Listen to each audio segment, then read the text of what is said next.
I am so glad you are here, and we are with Dr. Jeni Wahlig.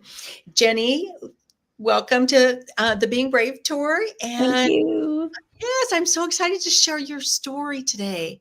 I appreciate that, Karen. I'm really excited to share it. It's a very epic, powerful story.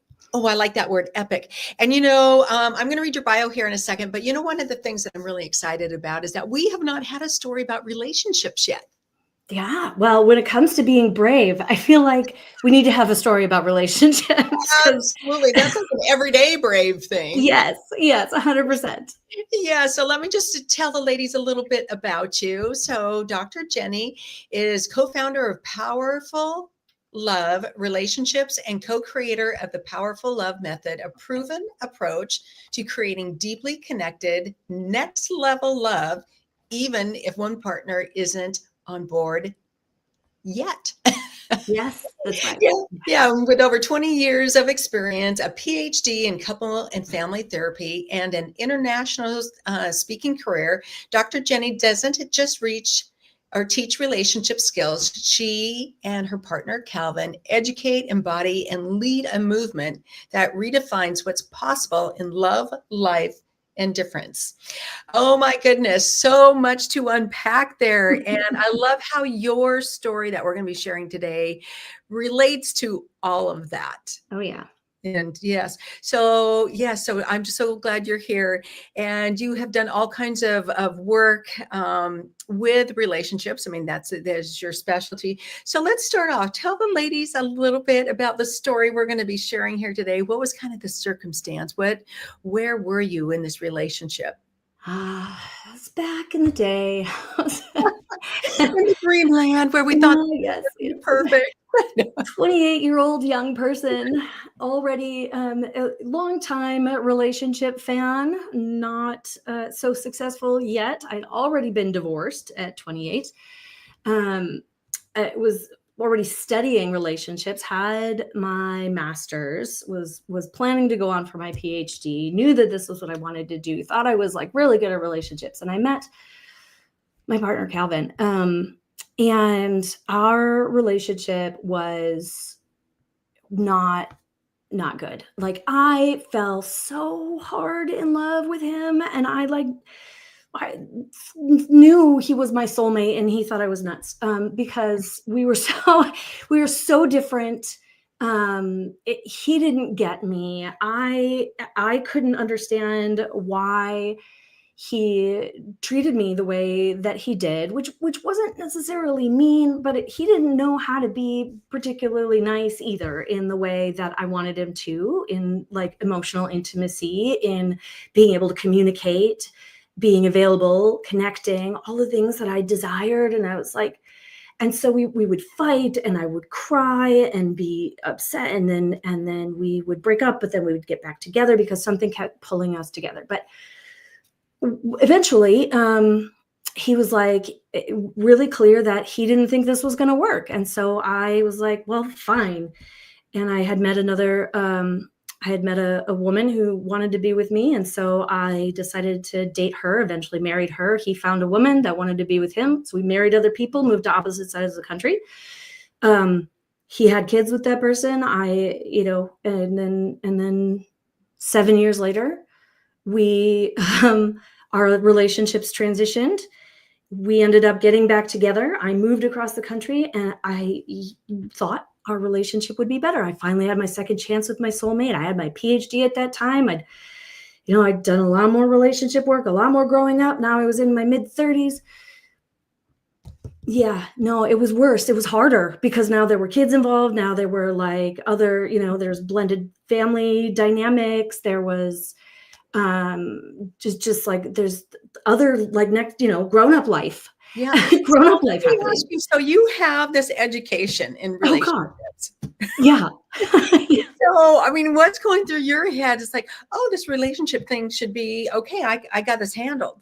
Or Right. what were your thoughts around it when there were struggles and you're trying to make this work and bring, I mean, especially when you've got all these other factors, these blended families, a history with other relationships and that type of thing. So what's going through your mind in that as you're going, this isn't going exactly the way I thought it was going to? Yeah. Okay. So real talk, what's going through my mind is Yeah. what the hell's wrong with him? Because it couldn't be me because I was the relationship expert and I was really good at helping other people with their relationships. All my clients were getting results and they were telling me that I was amazing. Uh-huh. But so that was part of what was going wrong with him. Like, why couldn't he just do the things I was telling him to do? I literally, Karen, I told him one day, I was like, I will write you a manual on how to love me. Like, I will literally type it out on like how to be successful in this relationship. All you have to do is just follow it. And he was like, no. I'm like, why would you reject like a manual on how to be successful? And the reason why I later learned is because receiving a manual on how you are the problem and how you need to be solely responsible for fixing it doesn't feel really good. And there's some resistance that shows up there in Right. relationships. But I wasn't aware of that because that was never part of my education. But the other piece that was really showing up for me was, like what's wrong with me, right? Like what's wrong with me? What am I not getting right? Why am I choosing to be in a relationship that's so horrible? I had friends and family who thought that I was like making a mistake and who, wanted me to have better because they saw me suffering and I just didn't know how I could get out of it. And I'm like, am I just being, a doormat? And it was Okay, really tough. yeah. Okay. You said something that I have a feeling a lot of women that may have been said to them, like me. Mhm. I had a Mhm. counselor say that. She said, stop being a doormat. Okay. Mhm. Didn't know what that looked like, what she was Yeah. really talking about. Yeah. What is a doormat? What does that look like? And how to stop being a doormat? So, Mhm. you Yeah. know, in these relationships, yeah, I mean, it's two people, but I love Mhm. how you said where you started pivoting and looking at yourself. Yes. So, kind of where were you at mentally when you decided something needed to change? And Mm. what kind of was that? What did that pivot point look like for you? It's so interesting because the pivot point didn't happen because I hit a breaking point. It happened because Cal hit a breaking point. Where and to be fair, he was going through dark night of the soul stuff, like just all kinds of really, really hard things were piling up in his life, and he had very little capacity to work on our relationship. He was really trying to survive and take care of his now 3 very young children. Without, he had lost his dad, he has lost his job. He was just going through a lot of personal stuff, like struggles with his ex. So prioritizing this new relationship with me wasn't at the top of the list. Like he had to figure out how to feed his kids. And so he really kind of gave me this boundary where he said, Jeni, I know you're not getting what you need. I know you're not getting enough, but this is all I can give. And you either need to like take it, or you can go and not try to be in relationship with me, but I can't give you more. And that was just his truth. It was a hard truth, but it was his truth. And I had to decide either to be okay with what I call living on breadcrumbs, or I had to recognize like I wanted more than breadcrumbs in my life and go feed myself elsewhere in another relationship. And I made this sovereign decision, right? Like I owned that I was going to take the breadcrumbs because I trusted that when as he moved through this chapter of his life, he would have more to give. He would give me more. And I took ownership of finding other sources of food, if you will, to fuel myself. And so this movement to like stop being a doormat, well, in some ways I had to, accept that there were going to be more moments that I felt like a doormat, but but I changed what that meant. I set some boundaries around it. I fed myself and took care of myself in other places, so that I could sustain what he was capable of in that moment. And as his capacity grew, he did give me more. He did give me more. He did give me more. And we created this upward spiral very quickly. And then there have been, and continue to be really, these times in our relationship where we hit this new set point where it's like, okay, we've been coasting here, and now it's time for a new level up. Now I need a next level from you.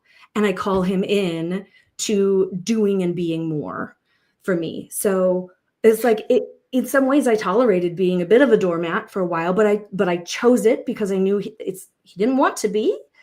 And he, and I created some boundaries around it and some protection. But then I looked at how I could support him in making it easy to show up a little bit different, to have a little more capacity with me. Okay. Yeah. Let's go there, because the story isn't really about him. It's not. You. It is. And so as you're opening the door to yourself and going, okay, how am I going to show up in this new realization of this relationship? And so what did that look like for you? It looked like a lot of courage. Hence the Being Brave tour. It is, right? It looked like a courage to be brave. Yeah. It looked like a lot of faith in trusting. What did you have to trust? What did you have to trust? I had to trust that I was honoring myself. Right? That even though I was not getting what I deserved, right? Even though I was choosing a relationship where my partner was not able to engage with me in the ideal way, that I was investing in something that would grow and that I was making a sound investment, right? So that was that trust in myself. It took a lot of courage to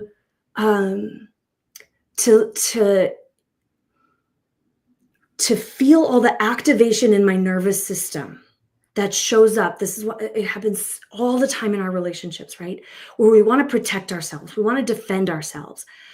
I wanted to yell at him or be angry or be like, you can't treat me like that. Or like, why would you react like that? Or, that wasn't nice to say, or like all this kind of shit. But I knew that if I did that, it would activate things. It would spiral us down. It would make things worse. And that moment, so I had to stay so conscious of what's going to help? What's my next move? What is the loving thing to do here? And the loving thing to do wasn't just about making him comfortable. Sometimes the loving thing to do was to challenge him. But I had to look at at first soothing my inner children, my inner protectors, my reactivity, the parts of me that wanted to run and hide, the parts of me that wanted to fight, and settle all that down so that I could consciously respond from a place of leadership, from a place of love, and choosing what next step is going to be more likely to take this relationship where I want it to go. What next response, what next words, what next choice can I make that is going to set him up to be more likely to be able to respond the way I want him to?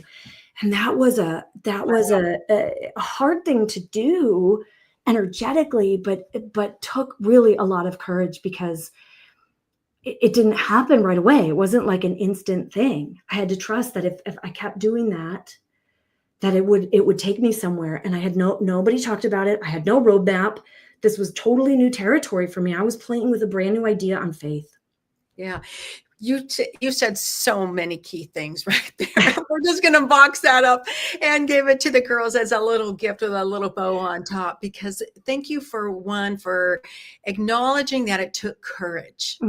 Because we don't give ourselves that acknowledgement, that little pat on the back, that little hug, saying, you know what? It takes courage. It takes bravery to take these steps, to step back and look at the situation and respond consciously, and to be curious about growing ourselves so we can show up in the best way that we can to respond in a loving way. That's what I heard you say. And that is so beautiful because we are just our world is so quick that we just have to, we got to go. We got to make this right. We got to do this. But trusting that it's a road, that it's a journey that we have to walk down, and trusting that there's little pieces along the way, and be curious about it, of how we can grow ourselves to show up differently in this relationship. And I think when I read your whole story, which is on our Fave Lifestyles app, that's what you get. It's this journey of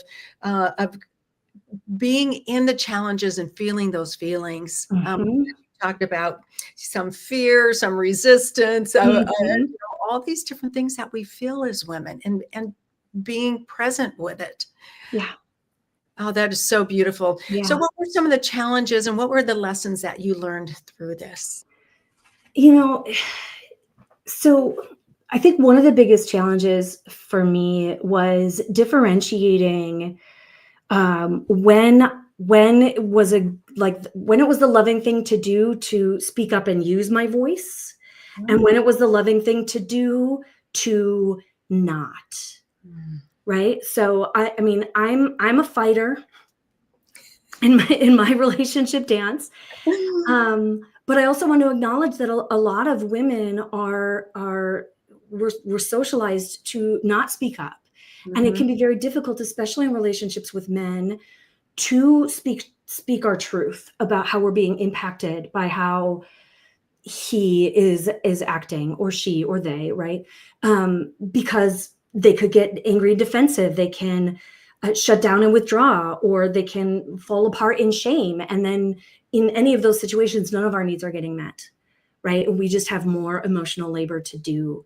And so it's actually easier to just stuff our own feelings and needs and prioritize making sure that our partner is not upset, and that we're not being too needy, or that we're not, like they don't have to worry about us being unhappy in any kind of way. And so we deprioritize our own needs. And like there was a part of me, my inner rebel, my feminist, my fighter, that like the moments I had to do that, I was like, it was really like, nah, like F this, like you need to stand up for yourself, girl. Like you can't but sometimes the truth is, when we really do that inner growth work, sometimes our reactivity it comes more from our stuff, right? Our expectations, our own hurts, our own insecurities. Yes. That we want our partner to read our minds. We didn't set clear expectations about what we needed, or right? Like, so there's a lot of, and expecting them to meet our expectations. Yes, when they maybe don't even know what they are, or thinking that they're. And this is the thing that partners do all the time in relationship, is we expect our partner to see the world or connect dots the way that we would in our own minds. Like we map their minds from our own mental maps, and then we get frustrated, or we make meaning of how they act based on what it would mean if we did it. And it's like, no, that's our stuff. Like they have a very different brain. They have a very different skill set. They're very different people. There's a different world over there that we may not understand, and they don't understand ours. So how can we help them understand ours? How can we understand theirs better? Yeah. So that's part of the challenge. And I like that perspective, even bringing that up in conversation. How do you see this? Because this is the way I'm seeing it. Yes. It's like that. I don't know. There was a picture one time, and it had a car, and there's all these people at different spots on the road on both sides. Describe the car going by. Yeah. And everybody had a different story because they were standing in a different spot. Exactly. And that's kind of like what you're talking about, is like being curious about what their perspective on it all is. Yeah. Like that. Yeah. So it's, with that was one of the big lessons for me, and it's become a big part of what we teach. Our shortcut for it is own your shit, which is, for us, a playful way of thinking about like, okay, what's my part here? Like how much of this is mine? What's my stuff that's coming up, my meaning making process, my expectations, my past, my traumas, my nervous system responses, right? How much of this is mine? And so what of my part is mine to kind of deal with before I bring this to my partner? And sometimes, a lot of the times, there's nothing left to bring when you've really taken care of what's going on inwardly. But that takes again that consciousness and that courage to not just protect yourself when your nervous system says that there's something going on here. But then the other piece of it is when there is something that you realize, like, no, like, this is not okay, and I need to stand up for myself, and I need to set a boundary, or I need to say that, like, this really hurt, and I need you to understand, and I need this to change, or I need this to get better. Because if it doesn't, this isn't going to work, right? Like, those moments, those really key moments, or those really key experiences that are in integrity and alignment with our worth and our what we are deciding, or what we are desiring to create, the kind of relationship we really want to have, how we want to be treated. We got to participate in letting them know that, but that risks rocking the boat. They might not want to hear it. They might get upset. They might get defensive. They might shut down. They might fall apart in shame. And then we have to move through that and risk that, but Yes. it's worth doing. Yeah. So a couple things here that you brought up that I just want to bring out a little bit. You've said the word boundaries multiple times, and I think there's so much misconception around boundaries. There really is. Because a lot of people think it's, oh, I'm going to tell this person, and then they do it or don't do it. But it's not really, the boundary isn't about them. It's about what you're going to do in response when they do it, because they are going to do that. They may not change their actions, but it's what you're going to do in response to that. Yes.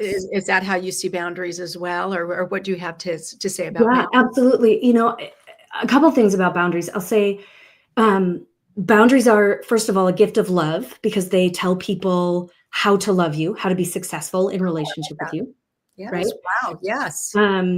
Boundaries are also, they are about how far you are willing to go. They are your boundaries, not about where they can go, right? It's about how far you're willing to go.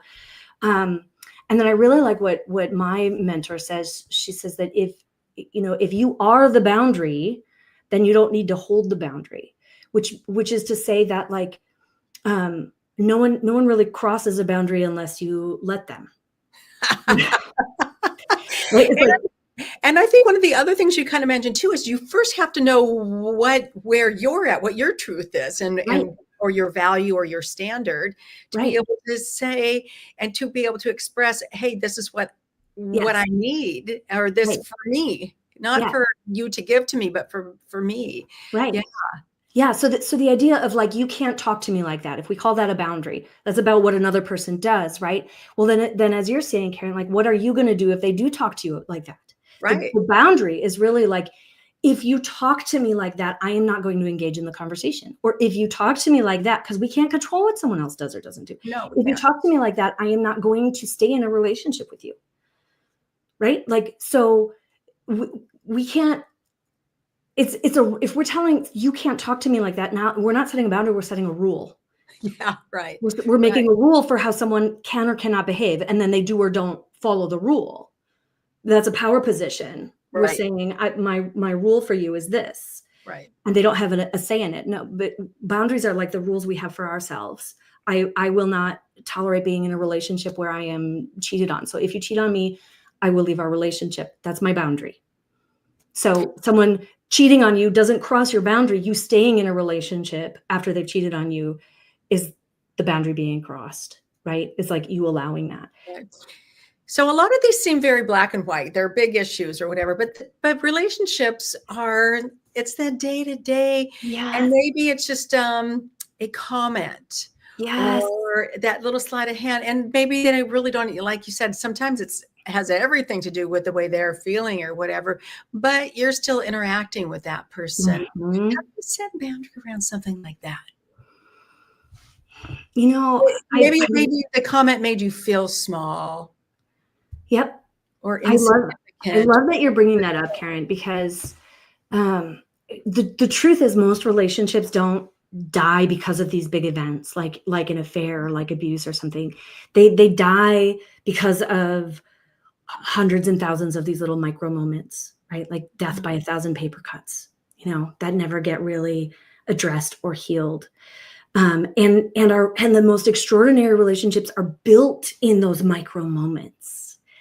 And so, in those moments when that happens, if someone, if your partner is saying a comment, making a comment, and it feels critical, there's a number of different responses we have, and what I've discovered in my journey, what I had to learn, as I talked about, is like in that moment, the consciousness we bring is like, what is my most powerful response, right? Like, what is my next step that's going to be most likely to get me to where I want?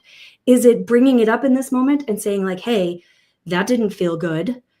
Because right now it may be that he's in the middle of trying to deal with, 3 toddlers who are going crazy, and he's freaking stressed, or someone just peed on the floor, and right, or he's hungry, or he's got a headache. Like, is this a moment I bring it up, or is this a moment I let it go? Is this a recurring pattern that needs a boundary set? And often, if that's the case, what I find works best in relationships is that we bring it up not in the moment when it's happening, because that's often because there's negative energy coming from your partner. Whatever's happening, they're in what we call a primal state. They're not going to be very receptive to your like, hey, you screwed up in that moment. If it's really bad, of course, please do say something. But it may be like, hey, can I talk to you about something I'm noticing? When this happened, it didn't feel good. I've noticed this tends to happen, or you often talk to me in this way. I would really like this to change. How can we work on this? And then there's this partnering together that I think is really important, that a lot of couples miss, of not just, you're the problem, here's how to fix this, which is what I was trying to do in the beginning of my relationship with Cal. How most people approach it. It's like, hey, you're doing something wrong. Yeah, exactly. And honestly, Karen, like, I think we women, and maybe in large part because of how we're socialized, like we're pretty emotionally attuned. We understand ourselves. We know what we need. We can speak it to it. We're more skillful in relationships. We do a lot of the caretaking, right? Like, so this is our wheelhouse. It's not usually men's or our masculine leaning partners. And so we're asking them to do something that's maybe easy for us, but not so easy for them. And if we're just saying, like, you're screwing this up, you need to get better at this, then we're playing into this me versus you, right, that does not support connection and partnership. So really, the shift is like into relationality and saying, this doesn't work for me. I'd like this to change. How can I support you in being successful? What do you think is getting in the way? Where is that coming from?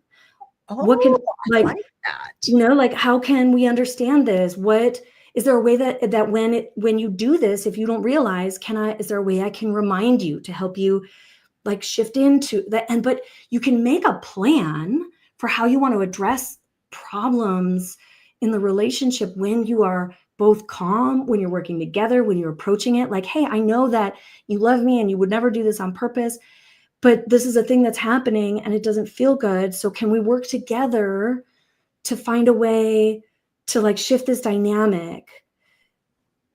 And then try it, experiment, and then course correct with what doesn't work. It's like a whole new way of being in relationship that really changes everything. It's so phenomenal. That is really great. And part of your story too, you talk about you don't need to wait for your partner to be ready. And as you're talking about this right here, it's okay. They don't have to be ready, because you could bring something like that up, and it's the way you're showing up into this relationship. So let's recap, shortly what are a couple of the lessons that you learned and throughout this whole process from, beginning to end? What are a couple of those to share with the ladies? Okay, so you're bringing up like the big one, the key one, that it only takes one to start the changes in a relationship. So if you've got some resistance to this as you hear it, hear me out for a second, okay? I get it. We women do already too much emotional labor. I get it. Should we have to be the one to do this too? No. Would I rather that he take the lead and be the one first? Yes. Is that likely going to happen right now? Not yet. Maybe someday. Let's work on getting us there. But let's be the change that we want because we deserve it now instead of waiting for him. Because we deserve it. So let's go. Here's how I like to explain that. This only takes one to start the change in a relationship. If you have a partner who is willing to engage in the dance of a relationship with you, right? And it's worth it to you. There's two preconditions, right? They're willing to keep dancing with you. And you know that this partner, this relationship is worth your energy and effort. You want it. You want this relationship. If you don't want it, you don't have to do the work. Okay. That's okay. You can choose that. But if those two preconditions are met, then this is what I have to say. It may take two to tango, but it only takes one to learn the steps and lead the dance. You can be the one to learn the steps and lead the dance. Yes, we want our men, our partner to be the leaders, but if you take the lead and they're dancing with you, their steps will change. You might step on each other's toes a little bit. It might be hard and frustrating, but if you continue to insist, they're like, no, you're doing it the wrong way. We do the salsa. What are you trying to do? And you're like, no more salsaing. We're tangoing. We're doing it this way now, honey. Like they will, like it will, like it has to. It works like clockwork. Like there's no other way because y'all are a system. And that's just how systems work. Wow. So that's number one. The other one I'll say is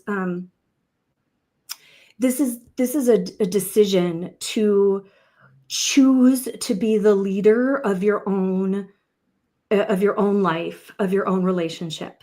So the concept that we teach is relational leadership, right?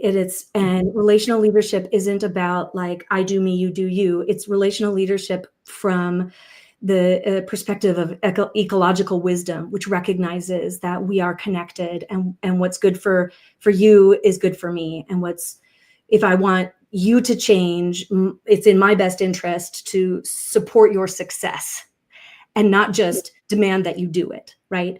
I can help you, not because I'm have to or I'm responsible for your change, but because I recognize that you're going to change a lot faster and easier if I find a way to help you be successful, if I make it easier for you, if I help you feel safe and loved as I'm asking for your change in the dance, right? That's relational leadership. And the last little piece of advice I'll say is the number one question that we teach our clients to come back to again and again and again, that is like relational leadership in practice, is this question, like, what is my next step? How can I respond that is most likely to lead me to what I ultimately want? And I like to add the ultimately want, because in a moment, what you want in the moment might be like, well, I want him to feel as much pain as I'm feeling. And that's real. Like we have those parts. Mm-hmm. Ultimately, what you want is harmony and connection and a lasting marriage where you both feel seen and heard and cared about. So what next step in this moment can you take to get you there?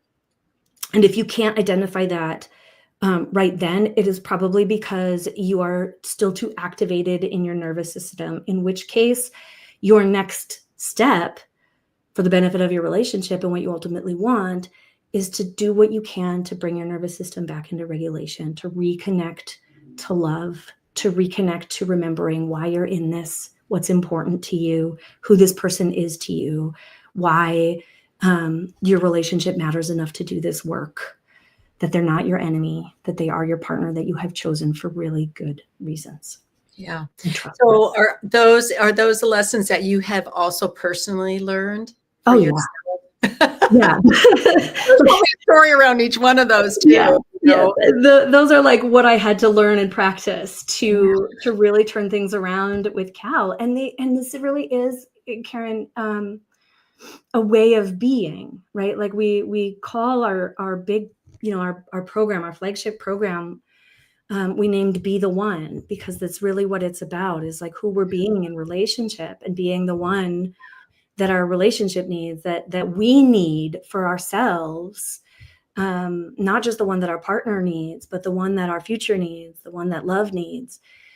And what does that look like? And a lot of us don't always know, but when you commit to the path of figuring that out, we continue to grow and evolve. And it's a never ending journey. It's a never ending journey of practice and walking the talk, eating our dog food, as Cal would say. But it's worth every moment of it, because it truly has changed who I am and how I experience myself and all of the relationships that I'm in. That's beautiful. So as we are coming to an end here, how do you celebrate that courageous woman that you are and all that you've gone through? How can you celebrate her? I think I celebrate her by being her, by sharing this story, by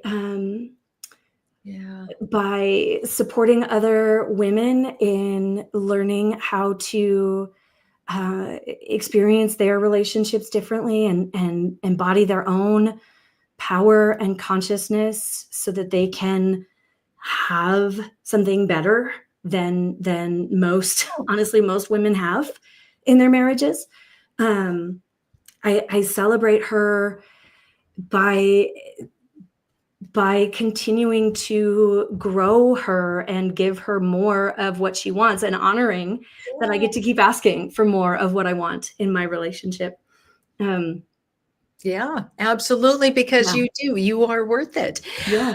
Beautiful. We all are. Okay, ladies, there were so many golden nuggets in here. I'm going to have to go back and re-listen to this myself. And Dr. Jeni, thank you so much for coming and sharing your story, because I know it's not easy sharing our stories and some of those hard moments that we've had to walk through, and admitting that, maybe we aren't perfect, but then we power through it, or we learn some new things and have become curious, and so many great pieces in a relationship. And like you said too, that the relationship continues to evolve through new seasons of life. So there's going to be more opportunities, if you will, to practice those lessons that you've learned. 100%. Yes. So, oh my goodness, anything you would like to leave the ladies with? Believe it's possible, my friends. Right. As stuck as you might feel, even if it feels like you've tried everything, even if your partner or spouse has expressed zero interest, doesn't think there's any problem, and that there is, don't give up yet, because truly, even with all of the education that I had, I still did not have the pieces that I needed, this relational leadership piece, this being the one piece, to turn my relationship around. And so the information is out there, the support is out there. Yeah. And when you become who your relationship needs to be, things will transform.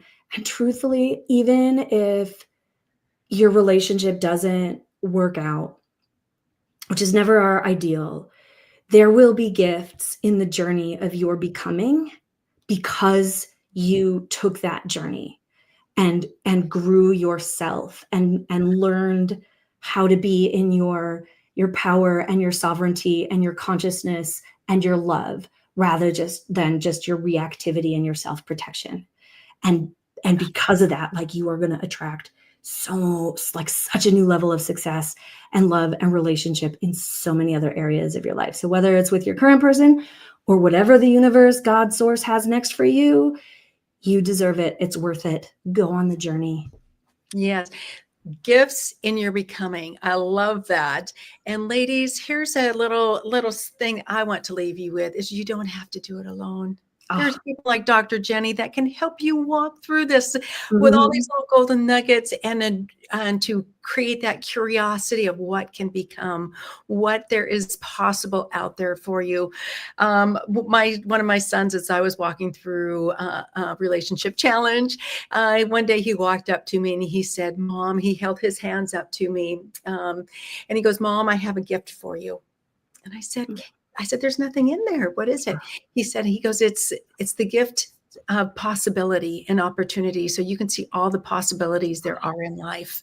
Oh, And so that is my gift to you, ladies, as you walk forward. See the possibility in working with somebody like Dr. Jeni or whoever it is, whatever your situation is. There are other loving women who can help you see those possibilities and experience those opportunities. And it's courageous sometimes to just ask for help. oh my gosh, yes. So, ladies, we are going to leave you with a hug. We love you and go out and be brave today. Love you. Bye now.